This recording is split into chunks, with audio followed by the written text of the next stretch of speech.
свободу. Telling the world of our struggle for freedom.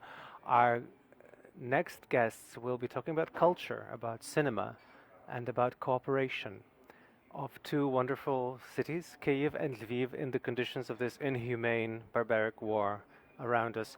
I give the floor to Lyana Mytsko, director of the Lviv Municipal Arts Center, as well as Oleksandr Teliuk, the leader of the TV archive of the Dovzhenko Center. Lyana, if you could tell us of your initiative. Hello, my name is Lyana Mytsko. I head the Lviv Municipal Arts Center, and from the first day of war, we attempted to be involved in the work of the city and help with whatever capabilities we have to develop the culture and humane approach to people, to especially to IDPs and refugees, to culture, to its development. Culture should not stop developing during a war. It is our marker, it is our identification in the modern world. One of the people who came to us from the IDPs were cinema experts from the Dovzhenko Center, one of whom is Oleksandr Teliuk. He's with us today, and he will tell us about the interaction that we had and the initiative that we joined in order to show Ukrainian cinema to the people who found themselves in Lviv and spread it to the broader community. Oleksandr Teliuk, leader of the Dovzhenko Center TV archive. Thank you for coming. I'm happy to be here and happy to be in Lviv. I come from Kyiv. Like many others, I'm an IDP in Lviv. In Kyiv, I worked in Kyiv, but I continue to work in Lviv at a distance, as I still head the Dovzhenko Center TV archive. What sort of institution is the Dovzhenko Center? It is a state cinema archive of Ukraine. It was created in 1994 on the base of the Kyiv cinema factory. Essentially, it keeps the tapes, the films of the history of Ukrainian cinema. It's an absolutely unique institution. We have no other such institutions in Ukraine. It's both an archive and a museum, but it's aimed at popularizing Ukrainian cinema and studying its history. For a long time, it was the institution where the tapes were simply kept, whereas today, over the past 10 years perhaps, we've been not only preserving the Ukrainian cinema, but also popularizing it.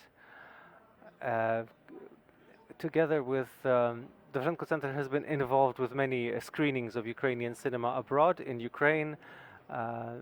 We have had several retrospectives where we use the history of Ukrainian cinema to think of the history of Ukraine and look for markers of Ukrainian identity that are very necessary to us in this war, particularly the information war.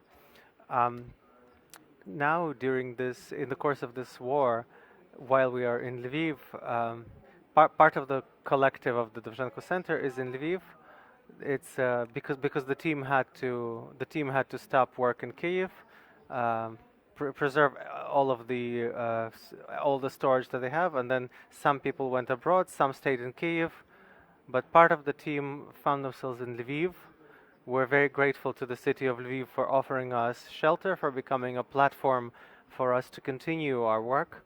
I am particularly grateful to the Lviv Municipal Center for offering us a platform for continuing to show films, for continuing discussing films. We usually show Ukrainian movies. We show certain milestones of Ukrainian cinema, the most famous Ukrainian films like Zemlya, Dovzhenko's Ground or Soil, or The Shadows of Forgotten Ancestors, but we show them in context of the time in which those films arose. It so happens that over the past century, about 70 of those years were in common Soviet history, and very often cinema was censored or was very heavily influenced by Russia, and now we have to, and it is our job to point it out, to filter out what influences were there, what the directors wanted to say, what they could not say, how they were looking for their expression and for their language at the time. We have people coming in. We've had several full rooms. We're very happy for people who come in, who ask questions, who discover Ukrainian literature and Ukrainian culture through cinema. Could you tell us, as a practical recommendation or invitation, what do Lvivians have to know, those who are interested in the cinema, if they want to join your events? Well, First of all, please come see our screenings. This is Tuesday, Wednesday, Thursday. I'm sorry, it's Wednesday. It's Tuesday, Thursday, Saturday. Please come to these screenings. We'll watch them. We'll discuss them. The second question is we're still evacuating our archive. We're in the process of evacuating our archive, both the paper archive and the reels. We've decided to evacuate only the most valuable part of the funds. We've found premises for this. We have agreed this with the ministry, and we're going to be moving these funds here. If anybody's ready to join us as a volunteer to describe these and to sort these materials, we're very happy to have you. This is a question that will be resolved in over the next few weeks. A question for both of you. If we don't have questions from the room, we do have a question from the room. Yes. TV Georgian, and how are you? One moment. Я розумію.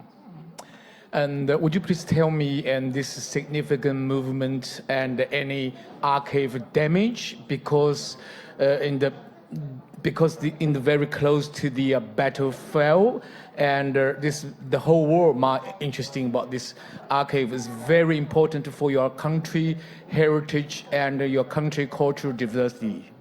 Дуже дякую. Це влучне, проникливе запитання. Thank you. That's a very important question. Thankfully, so far the funds of the Dovzhenko Center have not been hurt. We are in the center of the city, so it was at some distance from the combat. We haven't had any bombs or shells. Still, we made this decision to remove part of the funds to Lviv and preserve the other part of the funds in Kyiv, but I can't tell you the details. This is a bit incognito at the moment. More questions? In which case, my question for both of you, possibly the last one, could you tell us about the relationship between the cinema and the war? In general, art during the war, as I said, it has to continue, it has to persist, because primarily it archives emotions, it archives the feelings, the sensibilities that are in the air right now. If we don't express it through art, it'll be very dry, it's sometimes intolerable, and precisely because of the accumulation of what we are experiencing through art, even through exhibitions that we're doing in our art center, we can discuss the war from a different angle. We can give this discourse some new turns, some new angles, new readings, new decisions, particularly psychologically. And so culture becomes also a window for many of us who are trying not only to read news but also to develop, to continue developing as a person, because all of us are useful in this war when we are psychologically resilient.